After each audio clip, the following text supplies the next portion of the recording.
Assalamualaikum warahmatullahi wabarakatuh. Halo semua, dengan saya Daivita Amatika dengan NIM akhiran yaitu 003.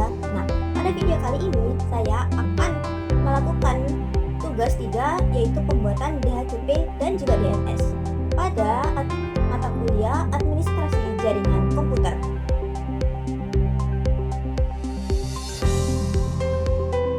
Sini terdapat spesifikasi topologi yang telah ada di tugas 3. DHCP server itu menggunakan Linux, dan kemudian DNS server bin9, kemudian ada domain internalnya, dan juga DNS itu berfungsi sebagai recursive server dan juga authoritative untuk kampus lokal. Nah, semua klien itu menggunakan DHCP. Nah, untuk skenario masalahnya yaitu di sini terdapat VLAN 10 tidak mendapat IP address, dan kemudian VLAN 20 mendapatkan IP tetapi tidak bisa resolve. Nah, kemudian server DNS itu tidak berfungsi dengan baik. Nah, setelah itu DHCP itu di restart, beberapa klien kehilangan koneksi. Terjadi konflik IP di VLAN 20. Beberapa klien menggunakan DNS public meskipun DHCP sudah mengatur DNS internal. Sini kita akan memecahkan dari skenario masalah ini.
Visualisasi untuk permasalahan tadi.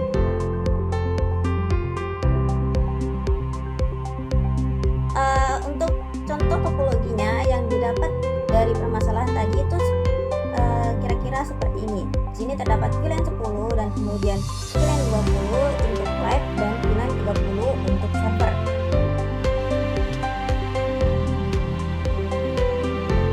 Nah, kita punya 3 zona utama. VLAN staff, kemudian VLAN lab, dan kemudian terdapat juga VLAN server.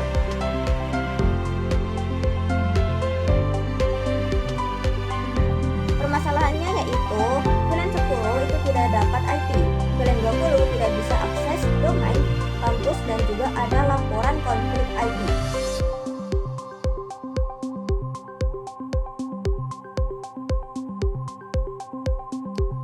Pada permasalahan ini itu menyangkut pada DORA, yaitu discover, over, kemudian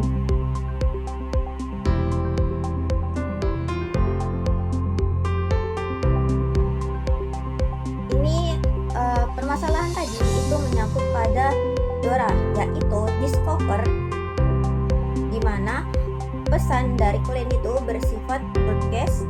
Nah, masalahnya itu router secara default itu memblokir broadcast antar VLAN. Solusinya kita butuh DHCP nilai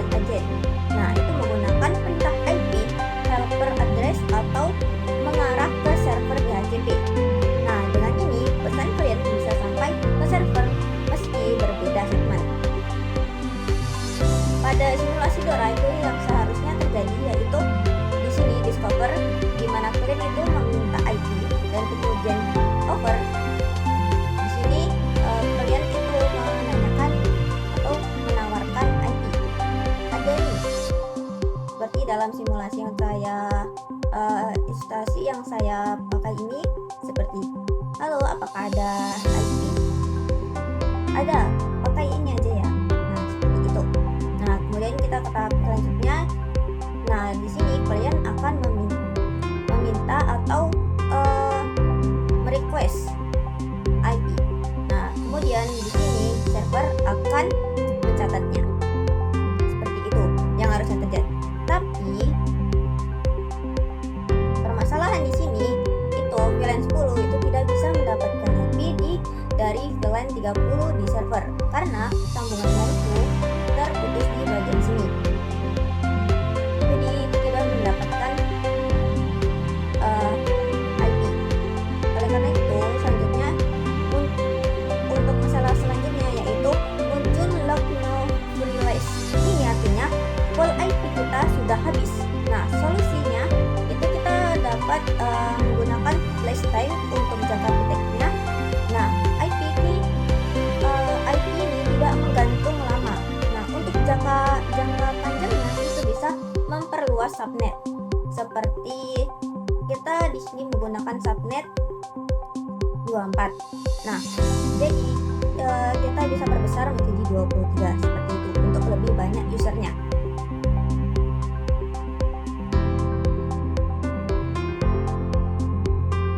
Kemudian yang selanjutnya itu ada masalah keamanan.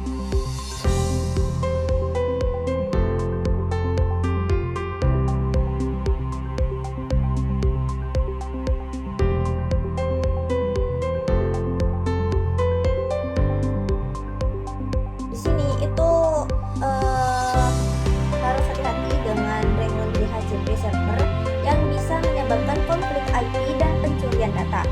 Nah, kita dapat mencegahnya dengan DHCP snooping. Kita set port ke arah server asli sebagai trusted dan port lainnya itu sebagai untrusted. Nah, jika ada server palsu itu mencoba memberi IP, switch akan langsung memblokirnya. Seperti itu. Kemudian yang selanjutnya permasalahan DNS resolving dan reverser logout. Nah, di situ terdapat permasalahan seperti NS log itu pada app kampus lokalnya itu tidak bisa connected atau connectingnya timeout seperti itu. Nah, klien VLAN 20 bisa ping ke IP server, tetapi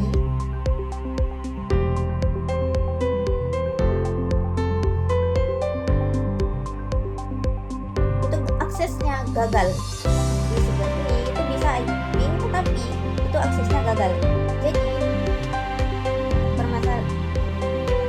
permasalahannya itu ditandai dengan portnya atau enggak service baiknya.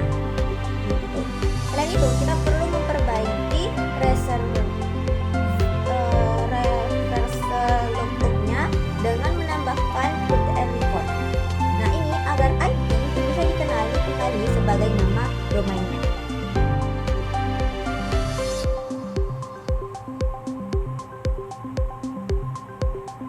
Nah, kemudian di sini juga ada sebagai rekomendasi akhir itu bisa menggunakan DHCP failover atau DNS redundance. Di sini agar jaringan kampus itu kita tetap stabil meski salah satu servernya itu down. Nah, seperti itu.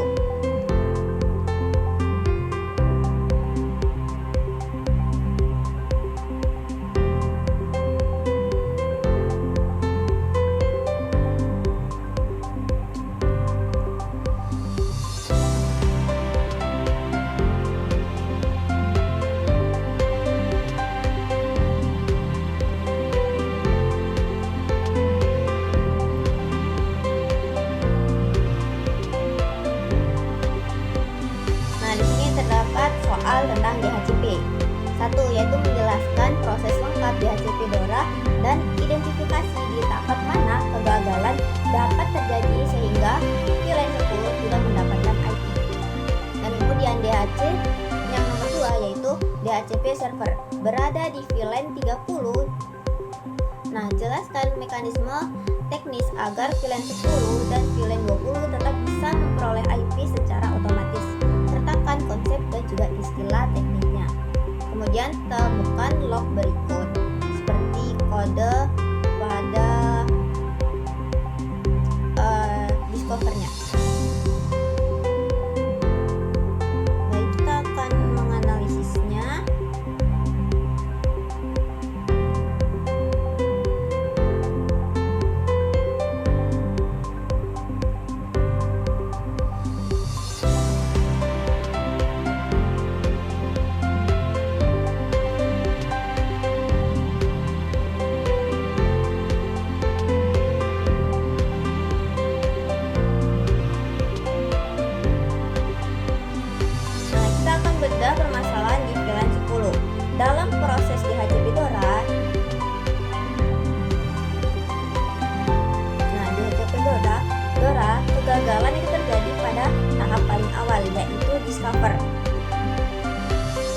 discover. Nah, klien itu mengirimkan paket broadcast untuk mencari server, tetapi paket ini terhenti di core router. Nah, karena tidak secara default router tidak meneruskan paket broadcast antar sesama segmen jaringan. Nah, solusinya kita itu mengimplementasikan DHCP relay agent untuk menggunakan perintah IP helper address untuk mengarahkan IP ke server di VLAN 30. Seperti ini. Permasalahan yang di VLAN 10 itu server di sini tidak bisa meminta IP di server VLAN 30. Di sini terstop di sini.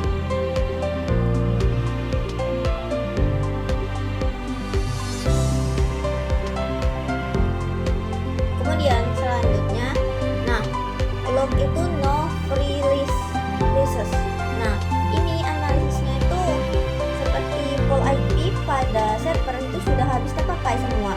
Tampaknya klien baru tidak akan mendapatkan akses internet yang sama sekali. Nah, solusi jangka pendeknya itu kita menggunakan list time agar IP cepat kembali ke pool. Nah, sedangkan untuk jangka panjangnya kita bisa mengubah subnetnya untuk memperbesarnya. Dari subnet 24 bisa kita ubah menjadi subnet 23 yang memiliki user lebih banyak.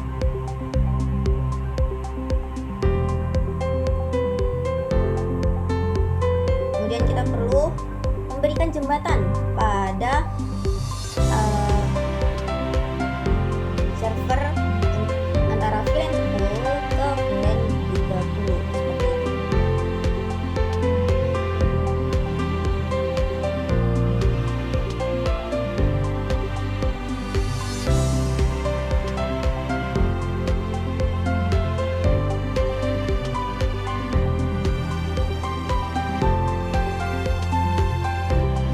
Nah, untuk masalah konflik IP di VLAN 20 itu ada 5 kemungkinan utama, yaitu penggunaan IP statis ilegal, kemudian tumpang tindih pool DHCP, kemudian kesalahan reservasi MAC address-nya. Nah, server yang tidak sinkron atau adanya runway DHCP server. Nah, untuk menjaga runway ini, nah kita wajib mengaktifkan DHCP snooping atau polisinya untuk menjaga keamanan di server itu. Nah, ini DHCP snooping itu akan dimasukkan di suite. Konsepnya adalah untuk menentukan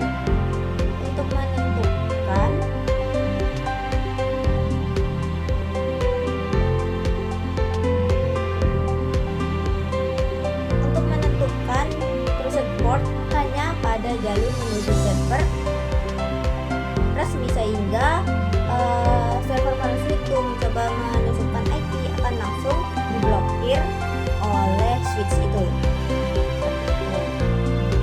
Nah, kemudian kita perlu rancangan konfigurasi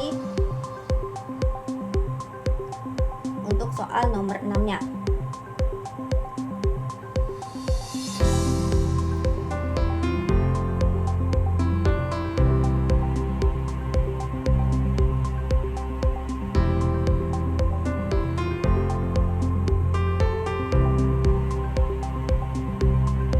Perancangan konfigurasi di lingkungan kampus, kita menetapkan VLAN 10 dengan 200 user, dan parameter yang wajib harus ada adalah option 3 untuk default gateway dan option 6 untuk DNS server internal.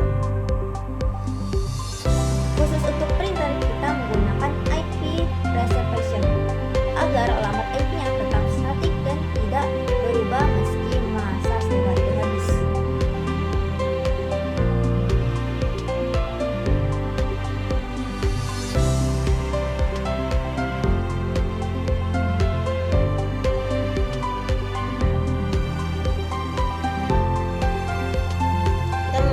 Pada soal DNS yang pertama itu menjelaskan recursive resolver, dan juga authoritative server. Nah, kalian 20 bisa ping ke DNS server, tetapi itu mendapatkan kode, dan kemudian reservoir loop itu untuk IP tersebut itu tidak berfungsi.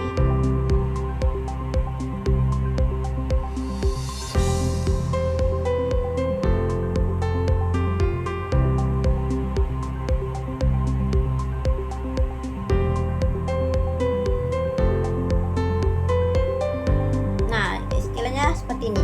Dalam sistem DNS itu terdapat dua fungsi utama. Pertama, recursive resolver. Nah, itu bertugas sebagai pencari yang akan menanyakan informasi ke server lain hingga menemukan jawaban untuk klien. Nah, kemudian yang kedua yaitu authoritative server. Nah, ini adalah pemilik data asli atau buku telepon yang mutlak untuk domain tertentu. Dalam kasus ini,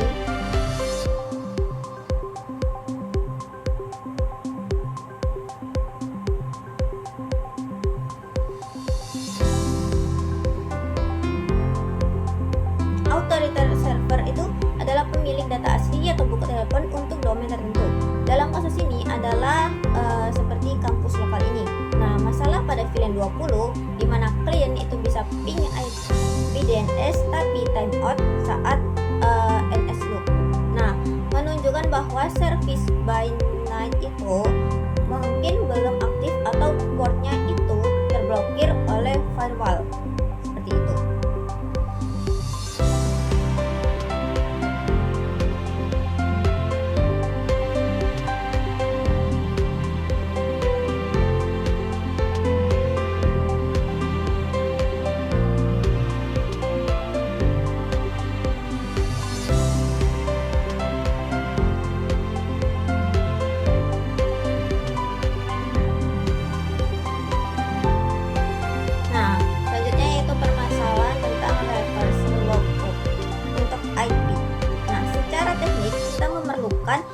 Record yang berfungsi untuk memetakan IP address kembali menjadi nama domain.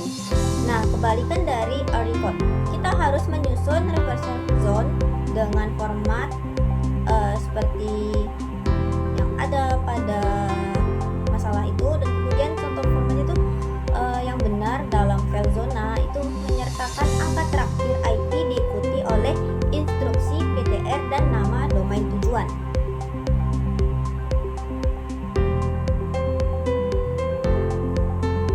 Pada masalah di mana klien masih menggunakan DNS public padahal sudah ada DNS internalnya, nah itu penyebabnya itu bisa karena pengaturan manual di perangkat klien atau di HCP.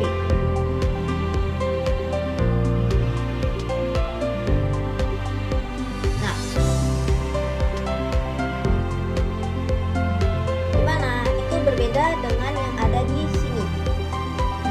Server itu memiliki DNS secara internal, tapi di klien itu menggunakan DNS public seperti 8.8.8.8 seperti itu. Nah, solusinya adalah untuk melakukan network enforcement, yaitu pembuatan aturan.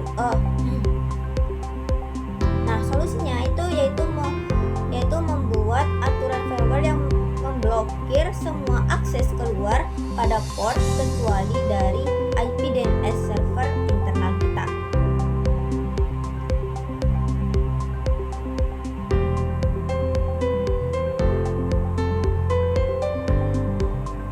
Kita juga harus mewaspadai risiko keamanan DNS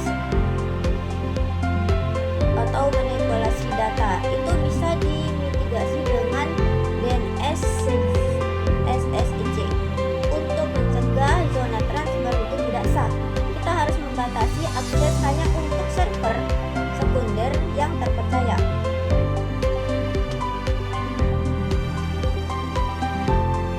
Ini untuk pencegahan pencurian data melalui protokol DNS.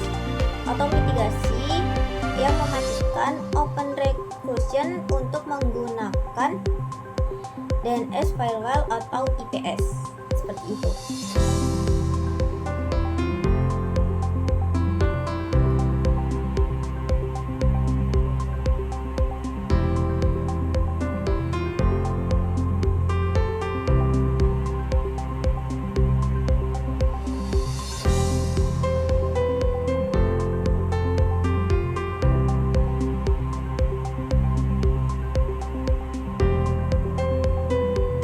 Karena tadi kita sudah menganalisis semua masalahnya, kita akan membuat ulang desainnya kira-kira akan seperti ini yang saya akan buat.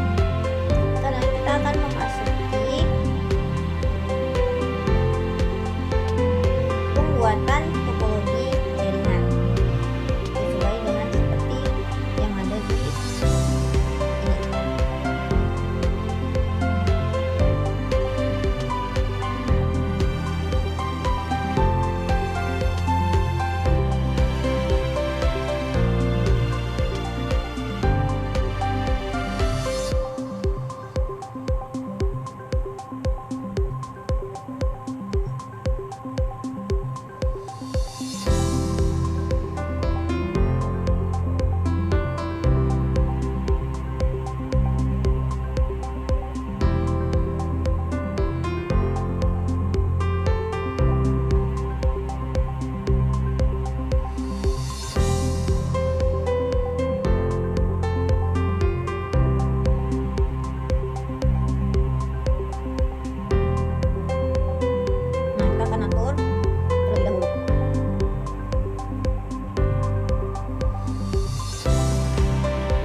Topologinya kira-kira, dan kemudian kita akan mulai konfigurasi. Kenapa yang awalnya topologinya itu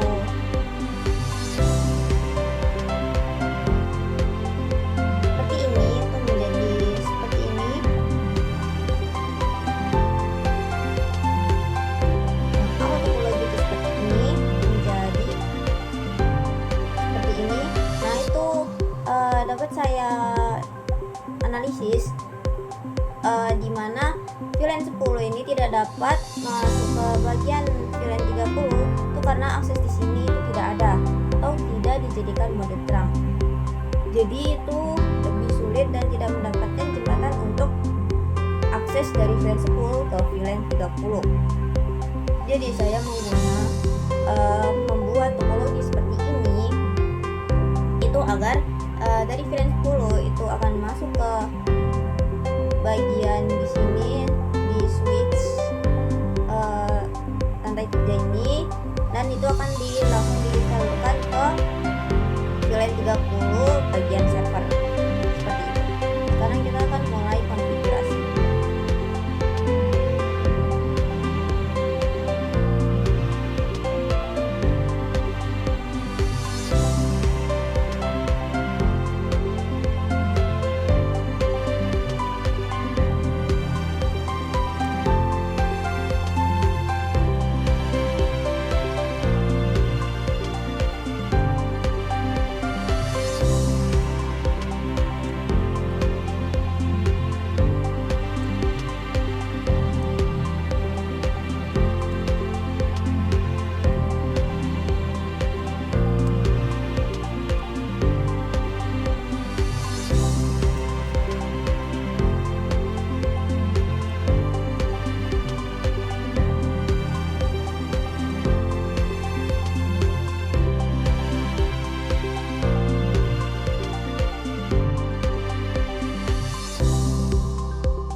pengaturannya untuk 200 klien ya. Jadi kita kan perlu lebih banyak daripada subnet yang 24. Saya akan masukkan di sini 254, yaitu lebihnya 54 user. Ini untuk tambah-tambahan, mungkin kita memerlukan tambahan user lagi. Kita add, kemudian kita buat server yang DHCP untuk lab.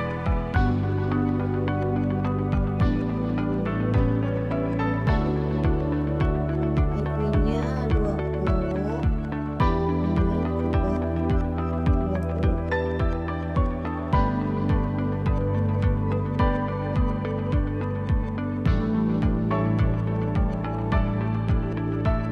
Dan kita add.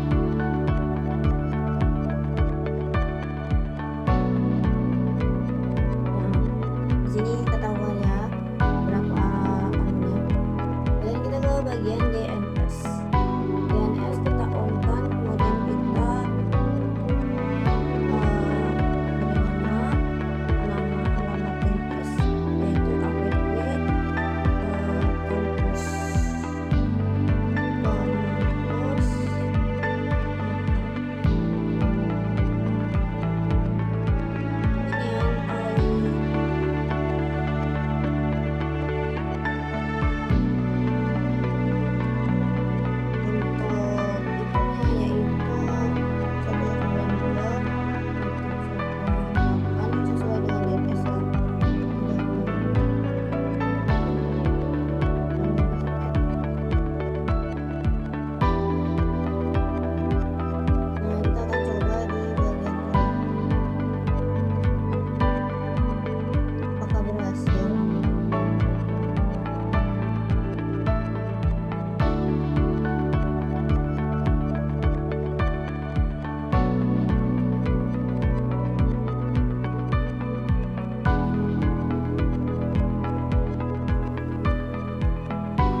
bagian anunya. Sebelumnya saya mengganti teknologi dengan menambahkan satu server, karena jika saya menggunakan ini server ini itu tidak bisa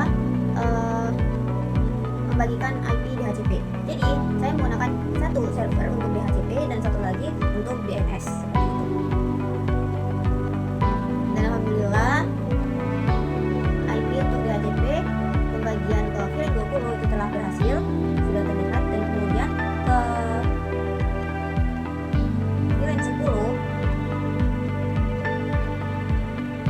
juga berhasil.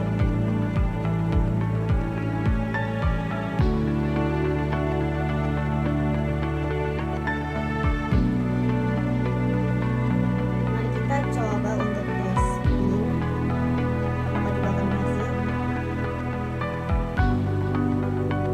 Nah, berhasil.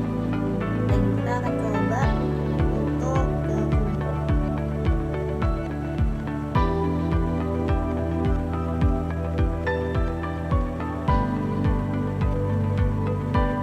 Kita akan coba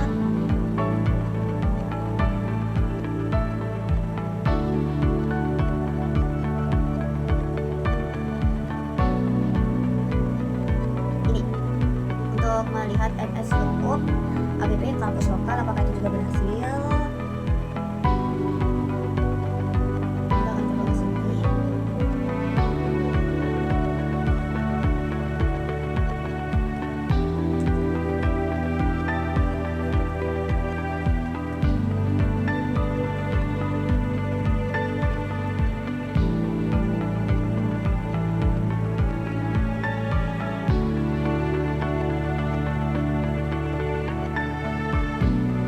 Kita akan tunggu.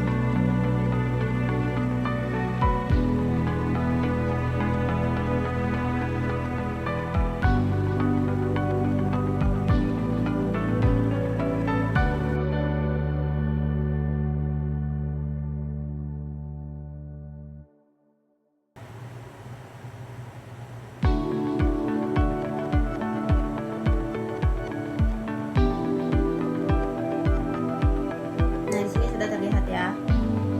Di sini ada server, kemudian ada IP address-nya.